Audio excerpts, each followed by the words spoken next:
सिसकियों की आवाजें सुनाई देती। मैं बुरी तरह परेशान हो गया कि ये सब क्यों हो रहा है। मैंने इमाम साहब से पूछा तो वो कहने लगे, कब्र की खुदाई करो, तुम्हें सारा माजरा समझ में आ जाएगा।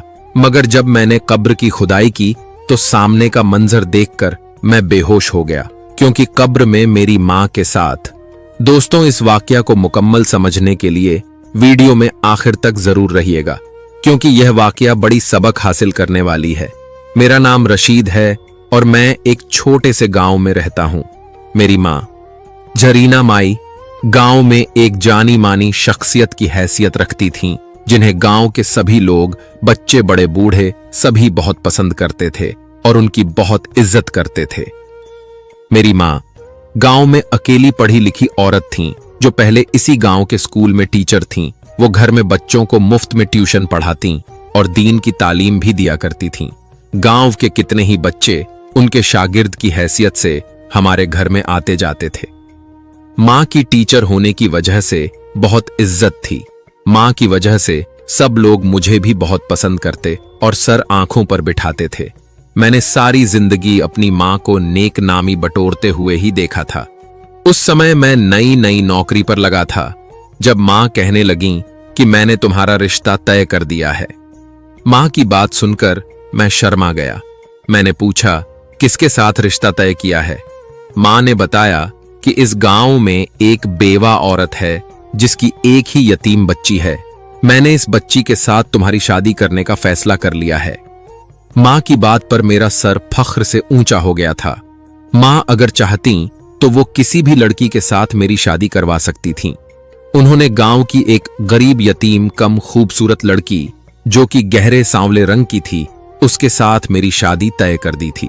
गांव के सभी लोग उस बेवा औरत से कहने लगे, बड़ी खुशनसीब हो तुम, तुम्हारी बेटी इतने अच्छे घर में जा रही है, सास तो इसकी बहुत कद्र करेगी।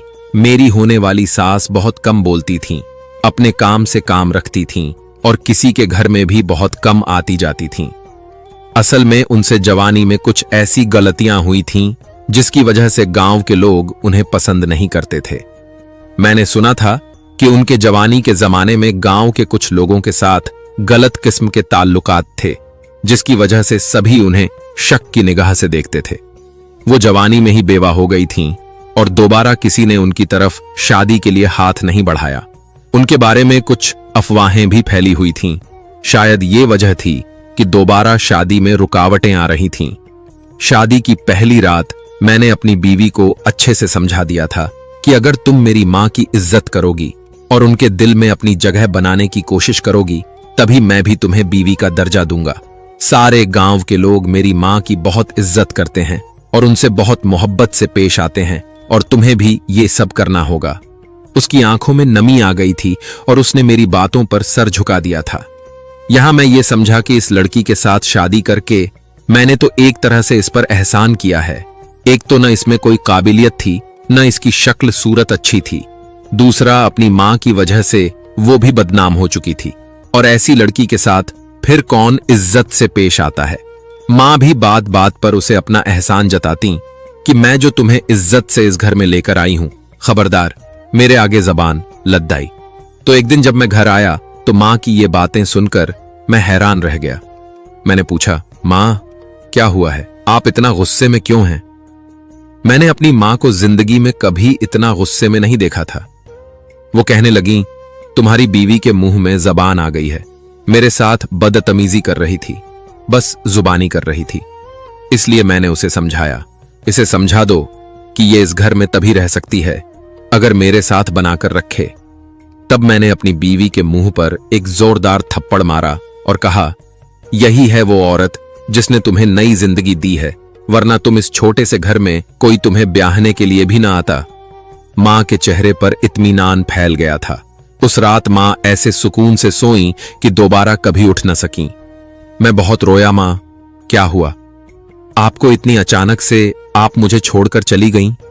अभी तो मैंने आपके साथ अपना वक्त गुजारना था, अभी आपने मेरे बच्चों की खुशियां देखनी थीं, मगर ये सब देखने से पहले ही आप चली गईं। गांव के सभी लोग बहुत ही ज्यादा गमजदा थे। सब मेरे गम में बराबर के शरीक थे। मेरी ये रूटीन थी कि मैं रोजाना मां की कब्र पर सुबह शाम फातिहा पढ़ने के लिए जाता था। मां को दुनिया से गए 2 दिन गुजर चुके थे, मगर ये 2 दिन मेरे लिए किसी कयामत से कम नहीं थे। उस दिन जब मैं फजर की नमाज पढ़ने के लिए मस्जिद में आया तो मैंने कुछ लोगों को मां के बारे में अजीब अजीब बातें करते हुए सुना। उनकी बात सुनकर मेरे कान खड़े हो गए। मैं गुस्से से कहने लगा, तुम लोगों की हिम्मत कैसे हुई मेरी मां के बारे में बात करने की? लोग कहने लगे, हम बात नहीं कर रहे, बल्कि तुम खुद जाकर देख लो तो तुम्हें समझ आ जाएगा कि हमारी बात सच है या झूठ। मुझे उनकी कोई बात समझ में नहीं आई। नमाज पढ़ने के बाद जब मैं कब्रिस्तान आया तो सामने का मंजर देखकर मैं हक्का बक्का रह गया। मां की कब्र पर आग के शोले उठ रहे थे। कब्र के अंदर से आहों और सिसकियों की आवाजें आ रही थीं। मैं बुरी तरह से घबरा गया था। ये सब क्या हो रहा है? कौन है वो जिसने ये सब किया है और क्यों किया? किसी ने मां की नेक नामी को मिट्टी में मिलाने के लिए ये सब किया है, या मां को उसके किसी गुनाह की सजा मिल रही है? मगर मेरी मां गुनाहगार कैसे हो सकती है? और वो तो बहुत नेक औरत है जिसने जिंदगी में कभी कोई गलत काम नहीं किया। नहीं नहीं, मुझे गलत फहमी हुई है। ये मेरी मां की किसी गुनाह की सजा नहीं, बल्कि शायद कोई है जो उन्हें सबकी नजरों में रुस्वा करना चाहता है और उसी ने यह काम किया है। मैं घर आया तो बहुत परेशान था। मेरी बीवी मुझे परेशान देखकर मेरे पास आकर बैठ गई। क्या हुआ है आपको? आप इतना उलझे हुए क्यों हैं? सब ठीक तो है। मैंने अपनी बीवी को गुस्से से झिड़क दिया। तुम्हें इस बात से क्या लेना देना? मेरी परेशानी है, मैं अपनी परेशानी को खुद हल कर लूंगा। तुम्हें ज्यादा हमदर्दी दिखाने की कोई जरूरत नहीं है। वो अपना सा मुंह लेकर रह गई थी। मेरा वैसे भी अपनी बीवी के साथ अच्छा रवैया नहीं था, मगर अब जब से मेरी मां गई थी तो अब से तो मुझे उस पर बात बात पर गुस्सा आने लगा था। उसकी शक्ल तो मुझे पहले भी अच्छी नहीं लगती थी, अब मुझे उससे नफरत महसूस होने लगी। उसे तकलीफ देने के लिए मैंने कह दिया कि मैं अपनी मां से तो नहीं मिल सकता, क्योंकि मेरी मां दुनिया से चली गई हैं। तुमने मेरी मां का ख्याल नहीं रखा, तुमने ही उन्हें खाने में कुछ मिलाकर दिया होगा, तभी वो अचानक से मर गईं। वो रोने लगी। मैं ऐसा करने के बारे में सोच भी नहीं सकती। मैं उनकी जान क्यों लूंगी? मैं कातिल नहीं बन सकती। मगर मुझे पूरा यकीन था कि ये सब मेरी बीवी ने किया है। उसने मेरी मां को खाने में जहर मिलाकर दिया है। मैंने उससे कह दिया कि आज के बाद तुम भी अपनी मां से नहीं मिलोगी। तुमने मुझे मेरी मां से दूर किया है, अब मैं तुम्हें भी वही तकलीफ दूंगा जो तुमने मुझे दी है। वो रोने लगी थी, मेरे पांव पड़ने लगी। मुझे ये सजा मत दें, मेरी मां बीमार है, अकेली है, उसे मेरी मदद की जरूरत है। मगर मैंने उस औरत पर रहम नहीं खाया था और उसे पूरी तरह नफरत से दुत्कार दिया था। इन दिनों मुझे ऑफिस से छुट्टियां थीं और मैं जो भी काम करता वो खराब हो जाता था। मेरे बॉस ने मुझसे कह दिया कि तुम्हारी जहनी हालत ठीक नहीं है। जब तुम पहले से बेहतर हो जाओ और तुम्हारी जहनी हालत ठीक हो जाए तो तुम नौकरी पर आ जाना, तब तक तुम आराम करो। मैं पिछले चंद दिनों से घर पर था। अभी मेरी छुट्टियां खत्म होने में 3 दिन बाकी थे। दिन में अपनी बीवी पर नजर रखता कि कहीं वो अपनी मां से मिलने के लिए तो नहीं चली गई। जब उसकी आंखों में आंसू देखता तो मुझे सुकून मिल जाता। मगर जब मैं सुबह फजर के वक्त अपनी मां की कब्र पर जाता और वहां पर आग लगी देखता और गुस्से से बुरा हाल हो जाता। ये सब क्या हो रहा है? क्यों मेरी मां मरने के बाद इतनी बेचैन है? हालांकि उनकी जैसी नेक औरत गांव में कोई भी नहीं है। गांव के सभी लोग उनकी नेक नामी की गवाही देते हैं। फिर ऐसा क्यों है? मैं जब फजर के वक्त कब्रिस्तान में जाकर मां की कब्र पर आग लगी देखता तो मैं पानी से उस आग को बुझा देता, ताकि कोई और इस आग को देखकर मेरी मां के बारे में गलत बातें न करे, उनके बारे में गलत न सोचे, कोई मेरी मां के बारे में कुछ भी उल्टा सीधा कहे। ये तो मैं कभी भी बर्दाश्त नहीं कर सकता था। मगर मैं खुद जहनी तौर पर उलझ कर रह गया था कि ऐसा क्यों हो रहा है, इसकी वजह क्या है। तब एक दिन मैंने इमाम साहब से पूछा जो कुछ मुझे महसूस हो रहा था, जो मुझे दिखाई दे रहा था। और अब तो मैंने ख्वाब में भी मां को बहुत बेचैन देखना शुरू कर दिया था। मां बुरी तरह से रोती कहती, बेटा उसे बोलो मुझे माफ कर दे, मुझे उसके माफ न करने की वजह से बहुत बुरी सजा मिल रही है। मैं बहुत तकलीफ में हूं, बहुत अजियत में हूं। अगर वो मुझे माफ कर दे तो मेरी तकलीफ खत्म हो सकती है। मैंने कहा, मां किससे माफी मांग रही हैं? आप कौन है वो जो आपको माफ कर दे? मगर मां रोती जाती और सिर्फ एक ही बात कहे जाती, मैं बहुत अजियत में हूं, बहुत तकलीफ में हूं। उस दिन जब मेरी आंख खुली तो मैं बहुत परेशान था। फजर के वक्त जब कब्र पर गया तो वही माहौल था। कब्र पर आग लगी हुई थी और कब्र के अंदर से आहों और सिसकियों की आवाजें सुनाई दे रही थीं। मैंने कब्र पर पानी डालकर आग को बुझा दिया था। रोते हुए मैं इमाम साहब के पास गया।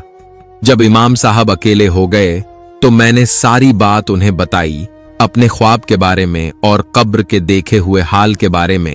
इमाम साहब लोगों का इलाज भी करते थे, मसले मसले का हल भी बताते थे और उन्हें वजीफे भी देते थे। इमाम साहब कहने लगे, अरे बेटा, जो बातें तुम बता रहे हो वो कोई गैर मामूली नहीं है।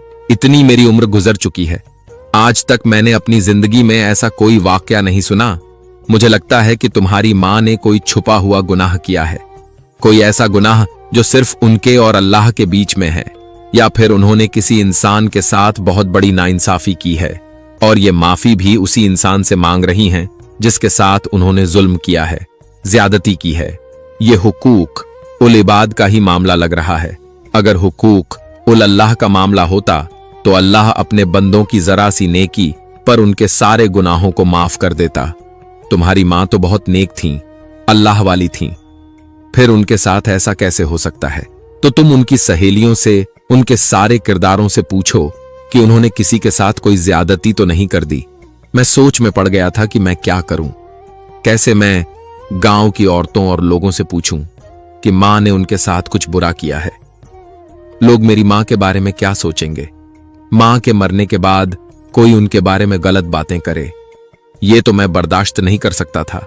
मगर मेरी सारी नफरत और गुस्सा बीवी पर ही निकलते थे। उस रात मैं उठा तो मेरी बीवी कमरे में कहीं नहीं थी। मैं बुरी तरह हैरान रह गया कि वो कहां जा सकती है। थोड़ी देर गुजरी थी कि वो दोबारा कमरे में आती हुई दिखाई दी। अब मेरे होश उड़ गए थे। मुझे अपनी बीवी पर पहले ही शक था कि वो अपनी मां के नक्श कदम पर चल रही है, मगर अब एक नया ख्याल मेरे जहन में आ गया था कि कहीं वो मेरी बीवी ही तो नहीं है जो मेरी मां के बारे में गुमराह करने के लिए ये सब कर रही है, जो उनकी कब्र पर आग लगाकर आती है। मगर वो कब्र से आहों और सिसकियों की आवाजें, उन सब का सबब क्या है? मुझे अपनी बीवी पर शक था कि कहीं न कहीं इस सब में उसका हाथ जरूर है। अगले दिन मैं इमाम साहब के पास गया, उनसे कहने लगा, मुझे कोई हल बताएं, मैं क्या करूं? इस तरह से मैं पागल हो जाऊंगा। इमाम साहब कहने लगे, बेटा, तुम कब्र की खुदाई करो, जानने की कोशिश करो कि आखिर कब्र के अंदर तुम्हारी मां का क्या हाल है। यह भी तो हो सकता है कि यह किसी और की साजिश हो, गुमराह करने के लिए, तुम्हारी मां को बदनाम करने के लिए कोई ये खेल रच रहा हो। कोई और कब्र के ऊपर आग लगा देता हो, तुम्हें परेशान करने के लिए या तुम्हारी मां का नाम खराब करने के लिए। तो तुम एक बार कब्र की खुदाई तो करो। उनकी बात मेरे दिल को लगी थी।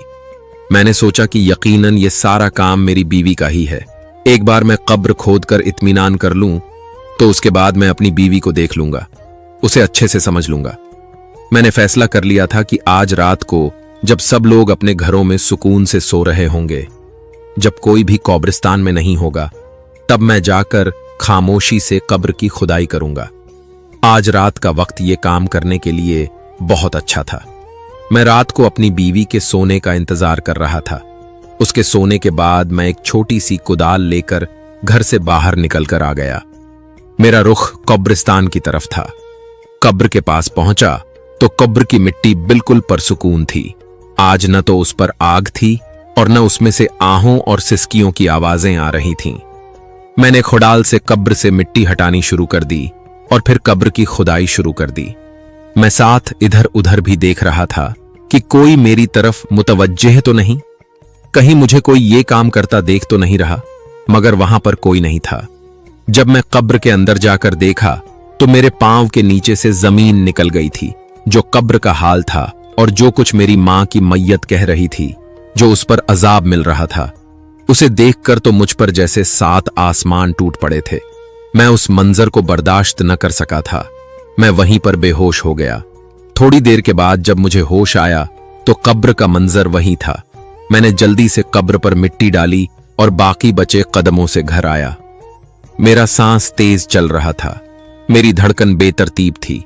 मेरी घबराहट के मारे बुरा हाल था। घर आया तो बीवी भी कहीं नहीं थी। मैंने अपना पूरा घर छान मारा। बीवी कहीं होती तो मिलती। अब मैं दोबारा से कब्रिस्तान में आ गया। कहीं मेरी बीवी इस कब्रिस्तान में तो नहीं। मगर जब मैं गली में आया तो मैंने देखा कि मेरी बीवी एक तरफ जा रही थी। मैं उसका पीछा करने लगा। मुझे पूरा यकीन था कि वो अपने किसी आशिक से मिलने के लिए जा रही है। एक तरफ तो अपनी मां की कब्र का हाल देखकर मैं बुरी तरह घबरा गया था। जो कब्र का मंजर था उसने तो मुझे हिला दिया था, और दूसरी तरफ बीवी की बेवफाई भी मेरी आंखों के सामने आ रही थी। मैं उसे रंगे हाथों पकड़ना चाहता था। मां के मसले का हल तो मैं बाद में तलाश कर लेता, मगर पहले मैं अपनी बीवी को सबक सिखाना चाहता था। मेरी बीवी का रुख अपनी मां के घर की तरफ था। यकीनन उसने अपने आशिक को मां के घर में ही बुला रखा था। यही सोचते सोचते मैं उसके पीछे घर में चला गया था। वो दरवाजा खोलकर अंदर गई थी और मैं भी चुपके से अंदर चला गया। एक कमरे से आहों, सिसकियों और बातों की आवाजें आ रही थीं।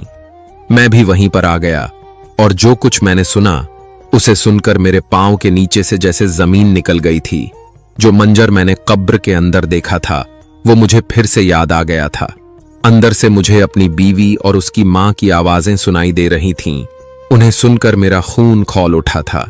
मेरी बीवी कहने लगी, मां, इस औरत ने हमारे साथ इतना जुल्म किया, इतनी ज्यादती की, आप देख रही हैं अल्लाह ने इसे कैसी सजा दी है। मरने के बाद वो दुनिया के सामने इबरत का नमूना बन चुकी है।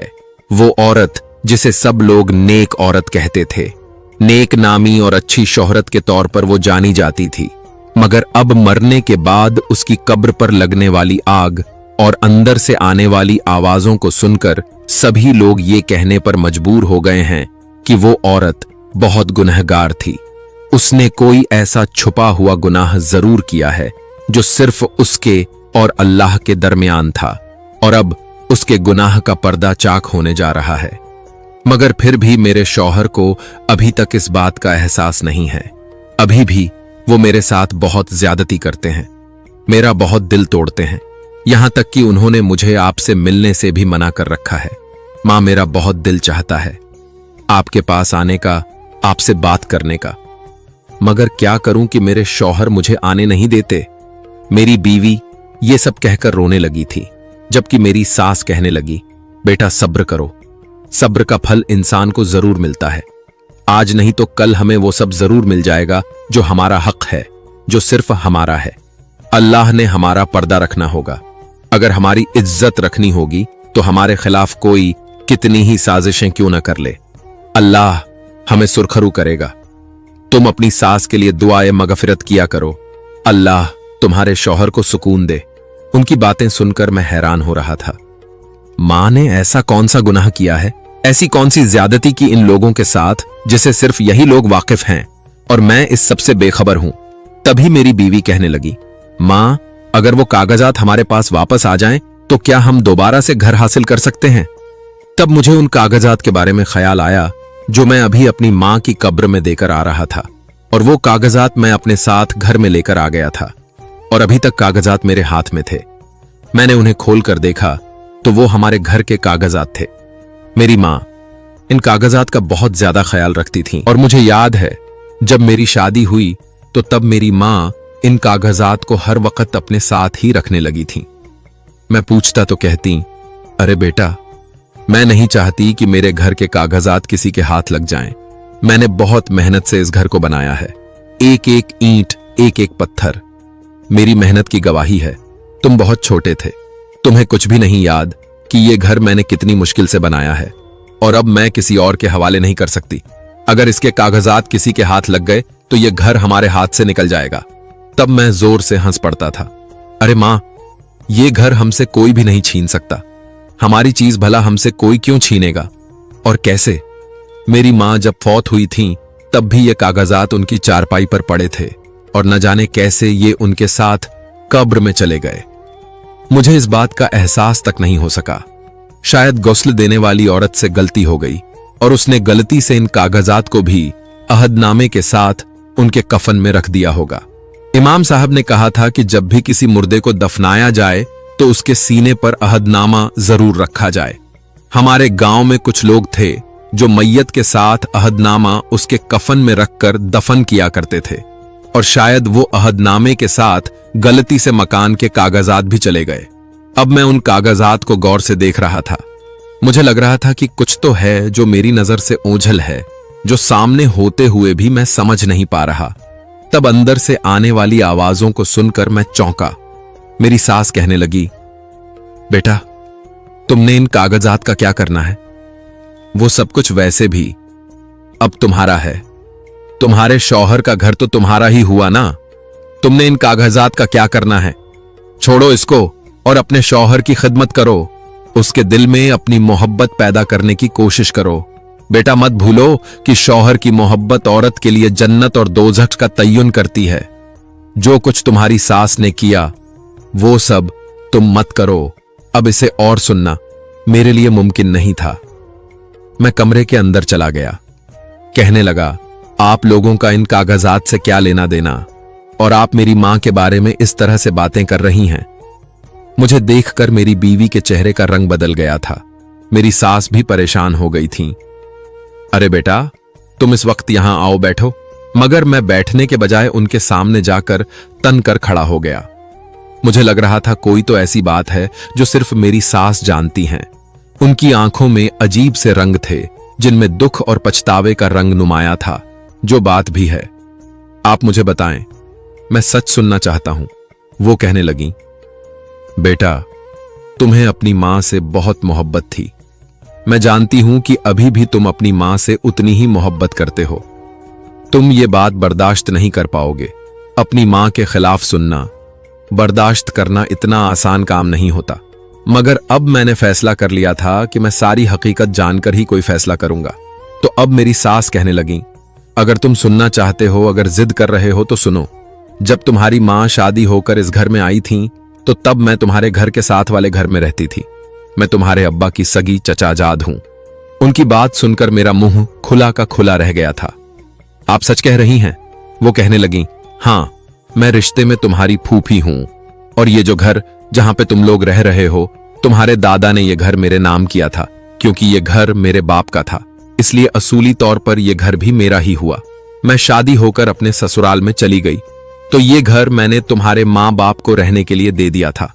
उनसे कहा कि जब कभी उन्होंने अपना घर बनाया और जब कभी जरूरत हुई तो मैं उनसे अपने घर के कागजात वापस ले लूंगी, क्योंकि मेरे ससुराल में बहुत सारे मसाइल थे।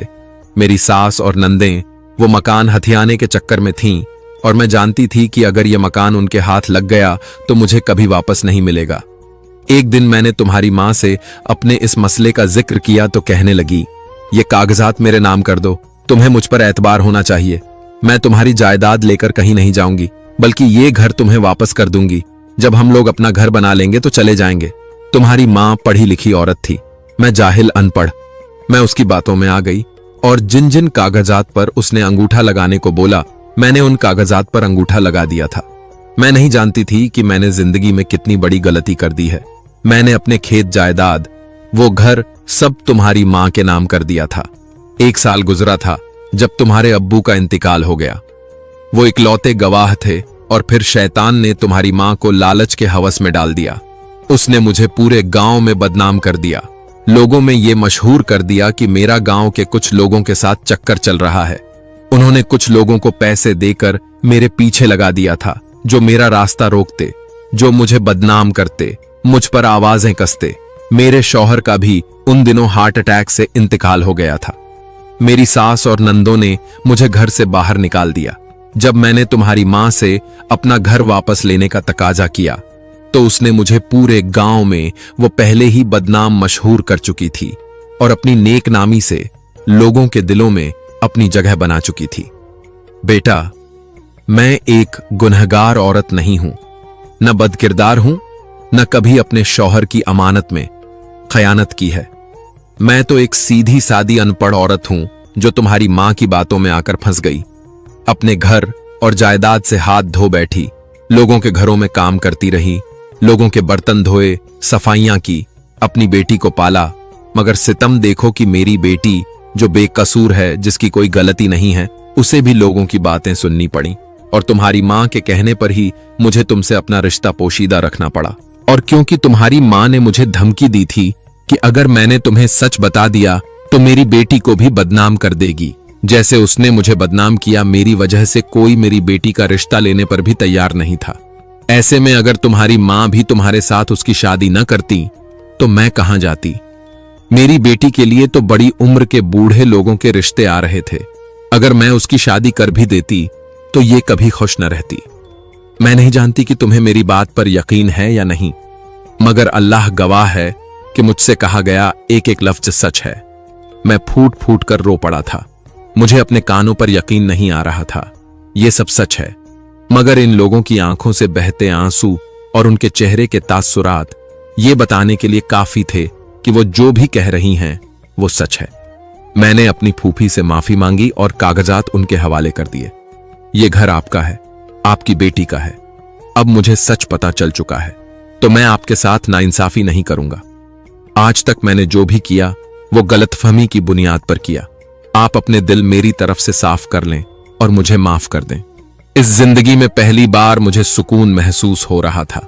मैंने उनसे एक दरख्वास्त की कि मेरी मां ने आपके साथ जो भी किया, आप खुदा के लिए उन्हें माफ कर दें, उनकी तरफ से अपना दिल साफ कर दें। वो दोनों भी रो पड़ी थीं, कहने लगीं कि हमने तुम्हारी मां को माफ कर दिया, अपने दिल को उसके लिए साफ कर दिया। अल्लाह से दुआ है कि वो भी तुम्हारी मां को माफ कर दे, उसकी आखिरी मंजिल को आसान कर दे। मैंने सास से वो कागजात लेने से इनकार कर दिया था। कहने लगीं, बेटा अब ये घर तुम दोनों का है, तुम भी मेरे बेटे जैसे हो, तुम दोनों खुश रहोगे, एक साथ रहोगे तो ये देखकर मुझे भी खुशी होगी, मेरे दिल को भी सुकून रहेगा। मैं अपनी सास को अपने साथ घर लेकर आ गया था। अपनी बीवी से कहा कि आज तक मैंने जो भी बुरा सलूक किया उसके लिए मैं तुमसे माफी चाहता हूं। आज के बाद मैं तुम्हारे साथ कभी कुछ गलत नहीं करूंगा।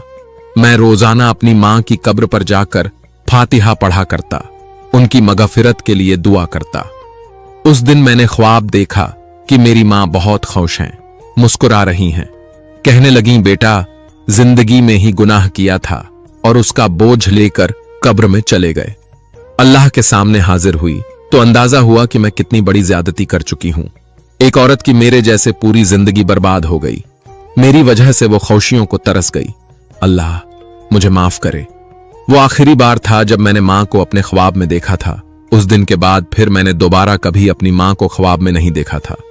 रोजाना उनकी कब्र पर जाता ना, दोबारा कभी मैंने कब्र के अंदर से सिसकियों और आहों की आवाज सुनी थी, और न ही कब्र के ऊपर कभी आग को रोशन देखा था, बल्कि अब सब कुछ मामूल के मुताबिक था, एतदाल पर था। अपनी सास को भी मैं अपने घर लेकर आ गया था। उनकी वैसे ही खिदमत करता था जैसे अपनी मां की, और ये सब करके मुझे बहुत सुकून मिलता था।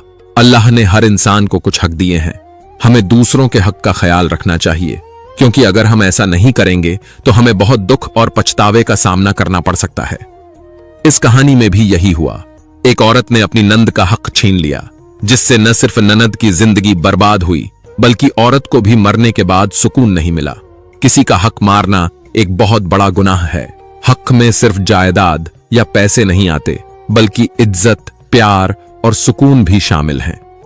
अगर हम किसी के साथ ज्यादती करते हैं, उसका दिल दुखाते हैं या उसकी बदनामी करते हैं, तो हम उसका हक मार रहे हैं। ऐसा करने से हम अल्लाह की नाराजगी मोल लेते हैं और हमारी अपनी जिंदगी में भी परेशानी आ सकती है।